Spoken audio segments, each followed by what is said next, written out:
I want to share something with y'all today. My scale has not moved much, but the snack voices are suspiciously quiet. And I do mean suspicious because that's the kind of quiet where you look around and you think, now, wait a minute, what am I missing here? Something strange is going on. Something is definitely changed, right? Because this is where I am right now. I just took my sixth Mounjaro GLP-1 shot yesterday. I did 4 weeks on 2.5, and now I'm on my second week of the 5.0. So yes, I am 6 weeks into this GLP-1 Tirzepatide chapter. And the scale definitely has not done anything dramatic enough to deserve theme music, trust me. What did you eat? What did you do? Are you sure this is working? Did you mess something up? So today I want to slow that down because on day 47, we talked about something that I believe is going to matter for the whole next chapter, okay? Food noise. Food noise is definitely a huge thing out there right now because this is the first time that some of us have had quiet from that food noise. Um, Now, the scale is only a part of this. Don't get me wrong; it is a very important part of it. I want that number to move too. Trust me, okay? I would not be offended if it showed a little mercy or enthusiasm right now. Um, but I also have to remember that I didn't get this way overnight, and I am probably not going to lose it that quickly either.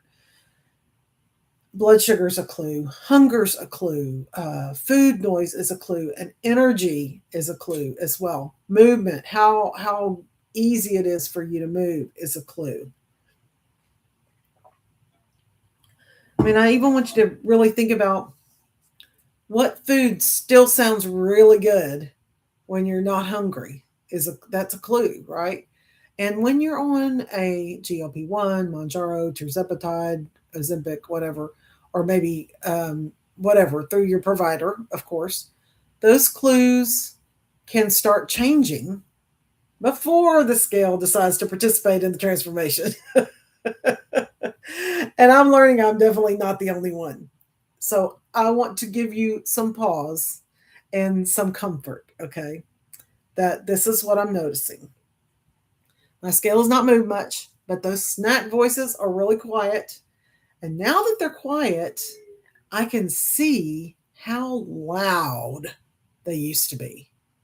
Because when the snack voices were loud, it didn't feel like there were six different voices, talking to me.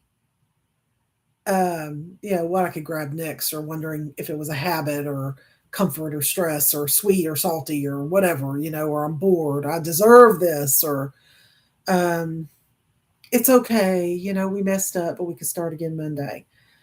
Seems like they were all having this big group chat in my head without my permission.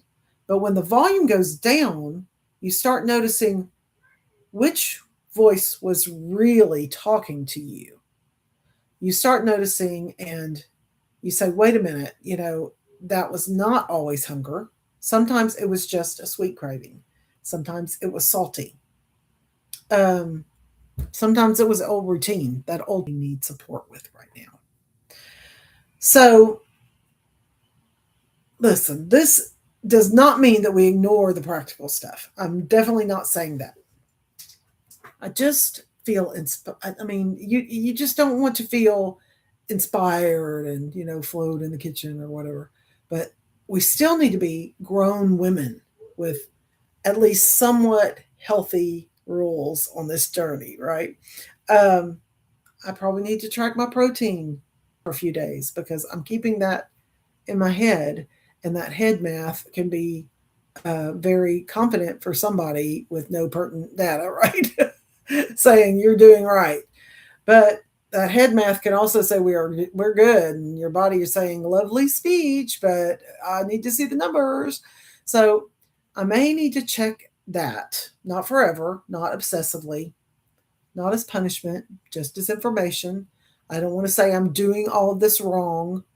Um, I just need, I don't, I mean, I just need to know what's a little bit more about what's going on. I need more information because I don't want to micromanage my whole life, but because I want to learn from the clues of, instead of turning every unclear moment into a failure story.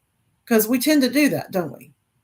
That old story is very, very tired. I mean, the one I'm talking about. The scale didn't move, so nothing is working. My blood sugar bumped up, so I must have done something wrong. I'm not losing like other people, so maybe it's not going to work for me.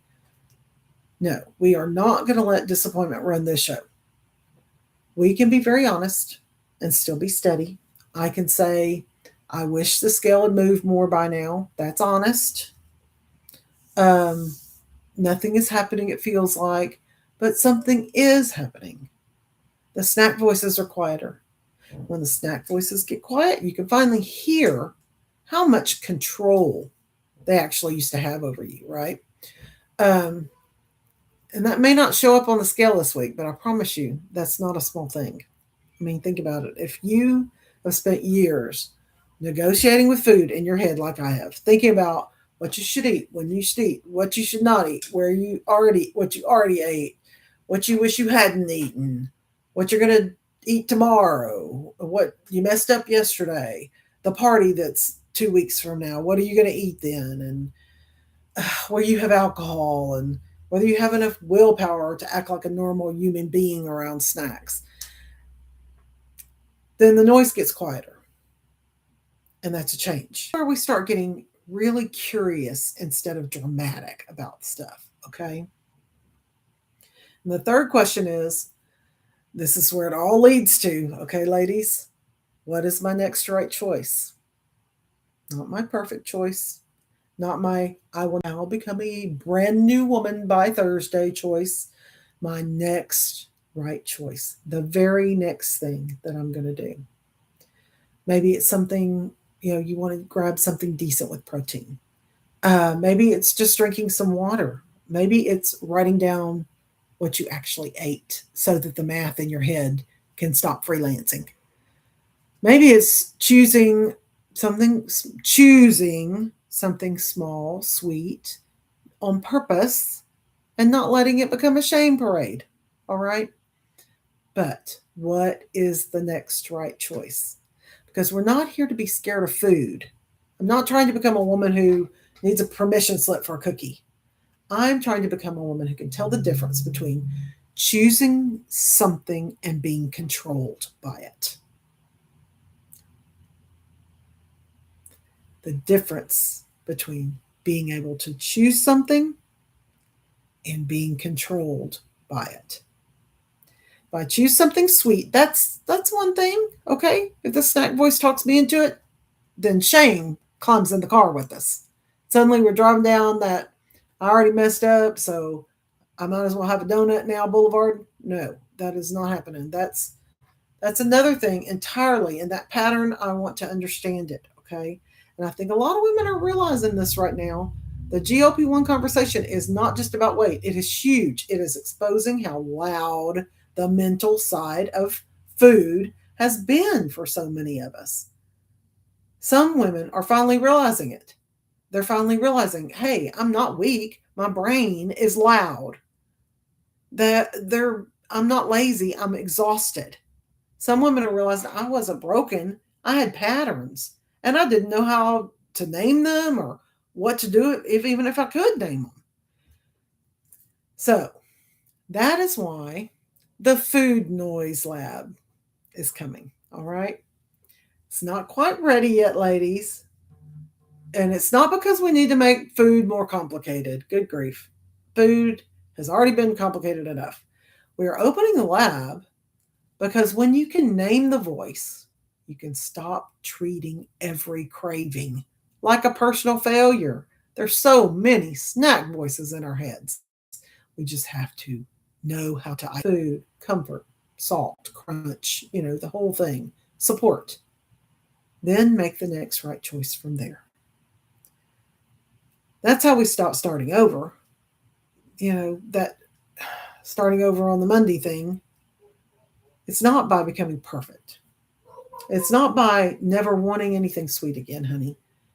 Please, we live in a real world, okay? And apparently, sweet things still know how to knock, even though when my appetite's quiet. We stop starting over by learning to pause. That's the first thing. You gotta pause. You gotta understand what's going on, read the clue, and let ourselves lead ourselves forward. All right. Um, Now, the next time that we meet, Wednesday, we are going to get even more practical with something that really matters in this quiet season. Um, the shot may help quiet the noise, but mindset still has to decide what gets built in that quiet. What tools can we come up with, right?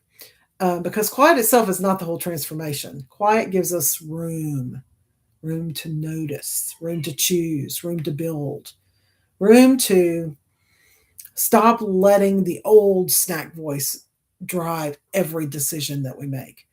And then episode 51 is when I'm going to try to really start talking about the food noise lab and open that.